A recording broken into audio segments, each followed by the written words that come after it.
बिस्मिल्लाहिर्रहमानिर्रहीम। अस्सलाम वालेकुम व्यूअर्स, क्या हाल है। उम्मीद है आप सब ठीक होंगे। माही फूड सीक्रेट में एक बार फिर आप सबको खुशामदीद कहा जाता है। अल्लाह ताला आपके घर कारोबार और दस्तरखान आबाद रखे, कारोबार और दस्तरखान फैलते फूलते रहें, आमीन। आज मैं आप लोगों के लिए लेके आई हूँ अरबी गोश्त की इंतहाई मज़ेदार रेसिपी, जिसको बनाने के लिए मैंने यहाँ पे लिए हैं 2 खाने के चम्मच कुटी हुई सुरख मिर्च, आधा चम्मच देगी मसाला, 1 चम्मच नमक का, 1 चम्मच धनिया पाउडर और आधा चम्मच है मेरे पास हल्दी पाउडर का।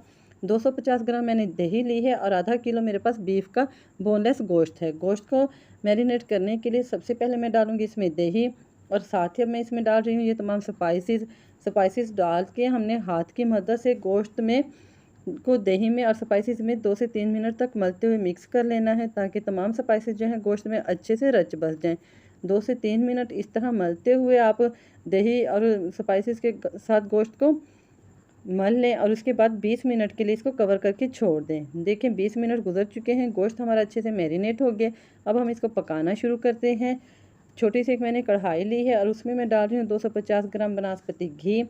घी को हमने इतनी देर गर्म करना है कि जब हम इसमें प्याज डालें तो वो एकदम जले नहीं। हमने प्याज़ों को लाइट ब्राउन करने हैं। घी हमारा अच्छे से गर्म हो गया है। अब मैं डाल रही हूँ इसमें 2 दरमियानी साइज़ के चॉप किए हुए प्याज। आप चाहें तो उनको बारीक भी काट सकते हैं और चॉप भी कर सकते हैं। प्याज़ों को हमने इतनी देर फ्राई करना है कि इनका कलर पिंक शेड में आ जाए। ज़्यादा डार्क कलर हमने इनको नहीं देना है।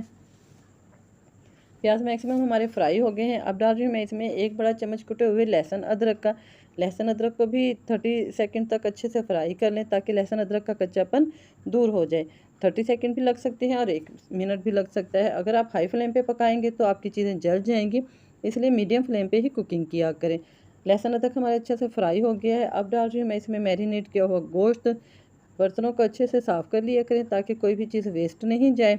गोश्त को हमने इतनी देर भूनना है लहसुन अदरक और प्याज के साथ कि दही वाला पानी जो है ना अच्छे से खुश्क हो जाए और तरी जो है ना ऊपर आ जाए।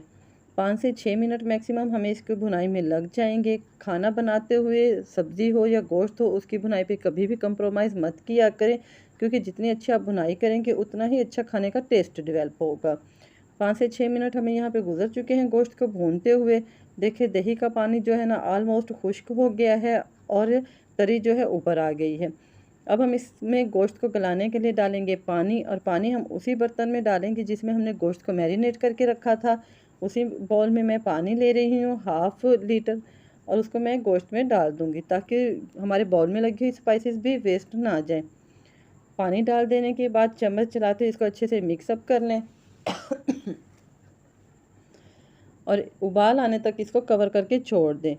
स्टार्ट में फ्लेम को हाई रखना है। जब एक उबाल आ जाएगा तो हम फ्लेम को लो टू मीडियम कर देंगे। देखिए उबाल हमारा आना शुरू हो गया है, बबल्स बनना शुरू हो गए हैं। तो अब हमने फ्लेम को कर देना लो टू मीडियम, और मैक्सिमम इसे आधे घंटे तक या 25 मिनट तक लो टू मीडियम फ्लेम पे पकाना है। अब हम करते हैं अपनी अरबियों की तैयारी। 1 किलो मैंने यहाँ पे अरबी ली थी, उसको अच्छे से छील के चिप्स स्टाइल में काट लिया है। एक अरबी मैंने आपको दिखाने के लिए बचा ली थी। आप इस तरह अरबियों का छिलका उतार लें और दोबारा बीच में कट लगाते हुए चिप्स शेप में अरबियों की कटिंग कर लें। ये वाली शेप जो है बच्चों को ज़्यादा पसंद आती है। अदरवाइज़ आप अपने हिसाब से गोल भी काट सकते हैं, और कुछ लोग सिर्फ 2-2 पीसेस बना के मोटी अरबी भी बनाना पसंद करते हैं। जैसा आपको अच्छा लगे आप वैसी कटिंग कर लें। मैंने यहाँ पे अरबियों की कटिंग की है चिप्स स्टाइल में।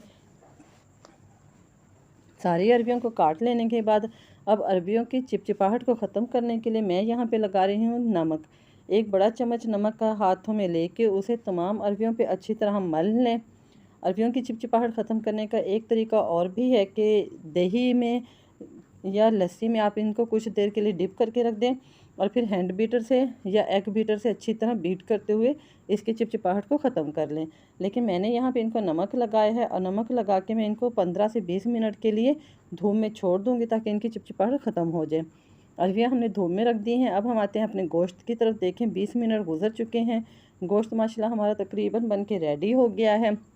पानी काफ़ी हद तक ड्राई हो गया है और ऑयल सेपरेट हो गया गोश्त से। अब हम चेक करते हैं कि हमारा गोश्त गल गया है या नहीं। चेक करने के लिए हमने एक बोटी को सेपरेट कर लिया और उसे ठंडा करके हाथों की मदद से हम तोड़ते हुए देखेंगे माशाल्लाह से गोश्त हमारा बहुत अच्छे से गल गया है।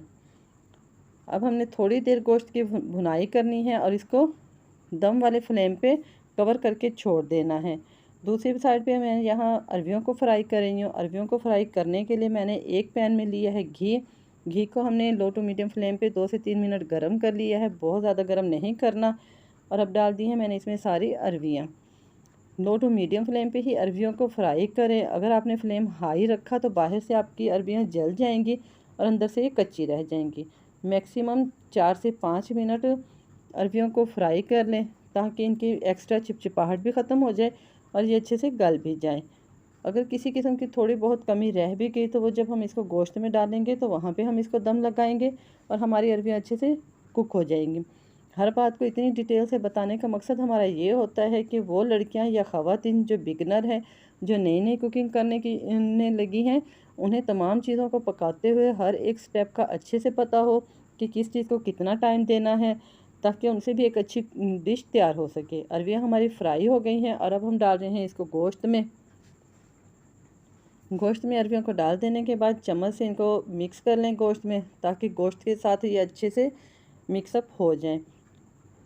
चम्मच चलाते हुए इनको 1 से 2 मिनट यहाँ पे भून लें ताकि हमारी अरवियाँ जो है ना वो गोश्त के साथ अच्छे से एडजस्ट हो जाए, मिक्सअप हो जाए और गोश्त का टेस्ट भी अरवियों में शामिल हो जाए। साथ ही मैं डाल रही हूँ इस पर बारीक कटा हुआ धनिया। यहीं पे मैं डालूँगी इसमें 5 से 6 अदद कटी हुई सब्ज़ मिर्चें। आप अगर गरम मसाला खाना पसंद करते हैं तो डाल दें, मैंने भी यहाँ नहीं डाला क्योंकि मुझे अरवी गोश्त का सालन जो है ऐसे ही अच्छा लगता है।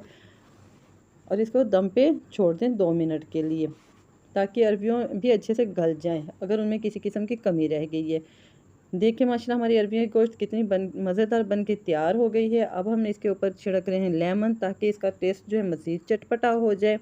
यहीं पे अगर आप हमारे चैनल पर नए हैं तो हमारे चैनल को सब्सक्राइब कीजिएगा, हमारी वीडियो को लाइक कीजिएगा और बेल के बटन को दबा दीजिएगा और कमेंट बॉक्स में अपने कमेंट से ज़रूर आगाह कीजिएगा। आपका हर कमेंट हमारे लिए बहुत अहमियत रखता है। इसके साथ ही हमें दीजिएगा इजाज़त, फिर मिलेंगे किसी नई रेसिपी के साथ। अल्लाह हाफ़िज़।